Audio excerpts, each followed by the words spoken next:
ചോദ്യം number 304 Shri V R Sunilkumar, ഭക്ഷ്യ വിതരണ പൊതു വകുപ്പ് മന്ത്രി. Sir,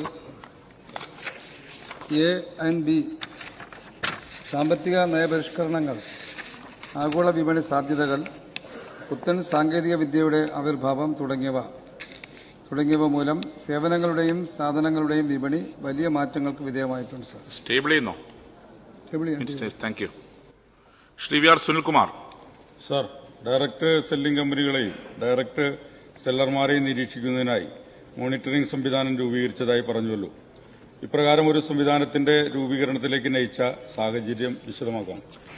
minister. Sir, 2021 direct selling കേന്ദ്ര ചട്ടങ്ങൾ കൃത്യമായി പാലിക്കുന്നുവെന്ന് ഉറപ്പുവരുത്തുന്നതിനായി സംസ്ഥാന സർക്കാരുകൾ ഒരു നിരീക്ഷണ സംവിധാനം ഏർപ്പെടുത്തണമെന്ന് പ്രസ്തുത ചട്ടങ്ങളിലെ ചട്ടം 11 നിഷ്കർഷിക്കുന്നുണ്ട്. സർ, ഇത്തരമൊരു പശ്ചാത്തലത്തിലാണ് സംസ്ഥാന സർക്കാർ നിരീക്ഷണ സംവിധാനവും മാർഗരേഖയും രൂപീകരിച്ചത്.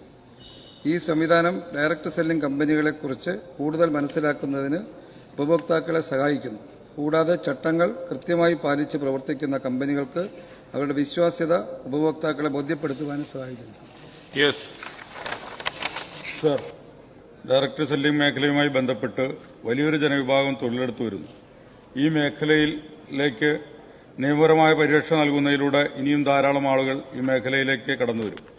ഈ മേഖലയിൽ തൊഴിലെടുക്കുന്നവർക്ക് സംരക്ഷണം നൽകാൻ സർക്കാർ എന്തെങ്കിലും നടപടി സ്വീകരിക്കുമോ? സർ, ഇന്ത്യയിൽ ഡയറക്ട് സെല്ലിംഗിന്റെ ഭാവി വളരെയധികം പ്രതീക്ഷ നൽകുന്നതാണ്. വരും വർഷങ്ങളിൽ ഈ വ്യവസായം മെച്ചപ്പെടുമെന്നാണ് കാണുന്നത്. ഇത് സ്വാഭാവികമായും കൂടുതൽ തൊഴിലവസരങ്ങൾ സൃഷ്ടിക്കുകയും സർക്കാരിന് നികുതി വരുമാനം ഉറപ്പുവരുത്തുകയും ചെയ്യും. ഉപഭോക്തൃ താൽപര്യം സംരക്ഷിക്കുക എന്നതാണ് വകുപ്പിന്റെ ഉത്തരവാദിത്വം. ഈ മേഖലയിൽ തൊഴിലെടുക്കുന്നവരുടെ തൊഴിൽ സംരക്ഷണവും ക്ഷേമവും തൊഴിൽ വകുപ്പുമായി ബന്ധപ്പെട്ടതാണ്.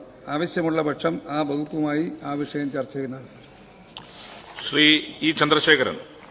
സർ, ഡയറക്ട് സെല്ലിംഗുമായി ബന്ധപ്പെട്ട് രൂപീകരിച്ചിട്ടുള്ള മോണിറ്ററിംഗ് കമ്മിറ്റിയുടെ ചുമതലകൾ എന്തൊക്കെയാണ്? ഇതിന്റെ പരിശോധനയെ കണ്ടെത്തുന്ന, നിരീക്ഷണത്തെ കണ്ടെത്തുന്ന പ്രശ്നങ്ങൾ പരിഹരിക്കുന്നതിന് എന്തൊക്കെ മാർഗങ്ങളാണ് സ്വീകരിക്കുന്നത്? അത് കാര്യങ്ങൾ വിശദീകരിക്കാം. മിനിസ്റ്റർ.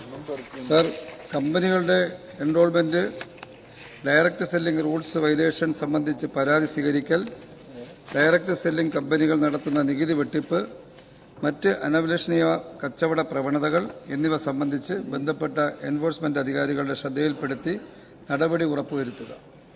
സംശയാസ്പദമായ കമ്പനികൾ, ഉൽപ്പന്നങ്ങൾ സംബന്ധിച്ച് ഉപഭോക്താക്കൾക്ക് മുന്നറിയിപ്പ് നൽകുക എന്നതൊക്കെയാണ് സർ മോണിറ്ററിംഗ് അതോറിറ്റിയുടെ ചുമതലകൾ.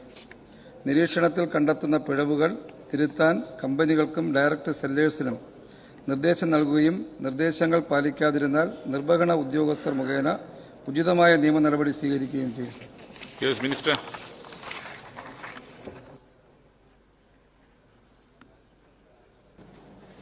Minister. Shri Muhammad Mohsin. Sir, direct selling മേഖലയിൽ ഇപ്പോൾ ആ സംവിധാനം ഒരുക്കുന്നതിന് വേണ്ടിയിട്ടും അത് സംരക്ഷിക്കുന്നതിന് വേണ്ടിയിട്ടുള്ള നടപടികൾ സ്വീകരിച്ചതിന്റെ കാര്യം ഇവിടെ പറഞ്ഞു. മോണിറ്ററിംഗ് സംവിധാനത്തിന്റെ കാര്യവും പറഞ്ഞു.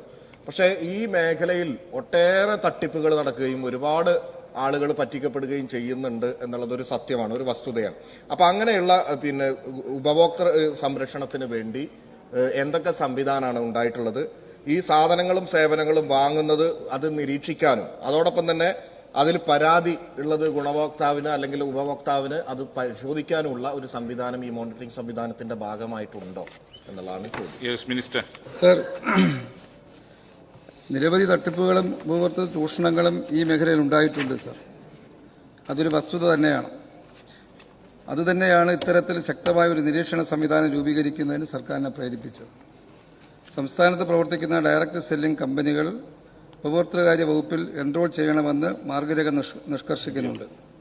വിശദമായ പരിശോധനയ്ക്ക് ശേഷം യോഗ്യരായ കമ്പനികളുടെ പട്ടിക വെബ്സൈറ്റിൽ പ്രസിദ്ധപ്പെടുത്തും. അത്തരത്തിൽ എൻറോൾ ചെയ്യുന്ന കമ്പനികളുടെ ലിസ്റ്റ് പരിശോധിച്ച് ഉപഭോക്താവിന് കമ്പനിയുടെ വിശ്വാസ്യത ബോധ്യപ്പെടാവുന്നതാണ്. അറിവുണ്ടായിരിക്കുക എന്നതാണ് ചൂഷണം ഒഴിവാക്കുന്നതിന് അടിസ്ഥാനപരമായി വേണ്ടത്. ഇത്തരത്തിലുള്ള അറിവ് ഉപഭോക്താക്കളിലേക്ക് എത്തിക്കുക എന്നതാണ് ഈ മോണിറ്ററിംഗ് സംവിധാനത്തിലൂടെ സർക്കാർ ലക്ഷ്യം വയ്ക്കുന്നത്. ബഹുമാന്യ മുഖ്യമന്ത്രി നേരത്തെ ചില മറുപടി പറഞ്ഞ് നമ്മളെല്ലാം കേട്ടതാണ്. തട്ടിപ്പുകളെല്ലാം ഒഴിവാക്കാൻ നമ്മൾ വിചാരിച്ചാൽ മാത്രം കഴിയില്ല. ഉപഭോക്താക്കൾ അതിനെ സംബന്ധിച്ച് ജാഗ്രത ഉണ്ടായാൽ മാത്രമേ അതിന് കഴിയൂ എന്നുള്ളതാണ് സത്യം. Shri C C Mukundan. Sir, director സെല്ലുമായി ബന്ധപ്പെട്ട മോണിറ്ററിംഗ് അതോറിറ്റി രൂപീകരണത്തിൽ ഈ മേഖലയിൽ പ്രവർത്തിക്കുന്ന ട്രേഡ് യൂണിയൻ ഉൾപ്പെട്ടവരുടെ അഭിപ്രായവും നിർദ്ദേശങ്ങളും തേടിയിട്ടുണ്ടോ? വിശദമാക്കാമോ?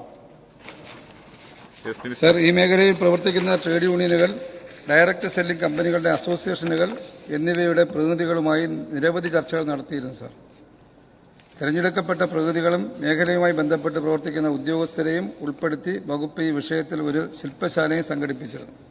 അത്തരത്തിൽ സ്വരൂപിച്ച അഭിപ്രായങ്ങളും നിർദ്ദേശങ്ങളും കൂടി പരിഗണിച്ചാണ് മോണിറ്ററിംഗ് സംവിധാനത്തിന്റെ മാർഗരേഖ സർക്കാർ തയ്യാറാക്കിയത്. ശ്രീ മഞ്ഞളാംവേലി.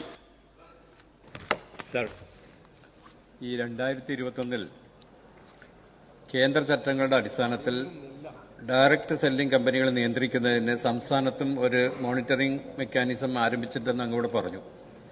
സർ, എന്നിട്ടും തെറ്റിദ്ധരിപ്പിക്കുന്ന പരസ്യങ്ങളുടെയും കൃത്യമായ മേൽവിലാസമില്ലാതെയും ഉപഭോക്താക്കളെ കബളിപ്പിക്കുന്ന ഡയറക്ട് സെല്ലിംഗ് കമ്പനികൾ സംസ്ഥാനത്ത് ഇപ്പോഴും സജീവമാണ്. ഇതിൽ കൂടുതൽ ഉൾപ്പെടുന്നത് സർ ചെറുപ്പക്കാരാണ്. അവരുടെ പർച്ചേസിംഗ് ഹാബിറ്റ് തന്നെ മാറി. ഡയറക്റ്റ് ഷോപ്പിലേക്ക് പോകുന്നില്ല, വീട്ടിലിരുന്ന് ഓർഡർ ചെയ്യുകയാണ്. അപ്പോൾ ഇവരൊക്കെ വളരെ വലിയ പ്രശ്നത്തിലേക്കാണ് എത്തിപ്പോകുന്നത്.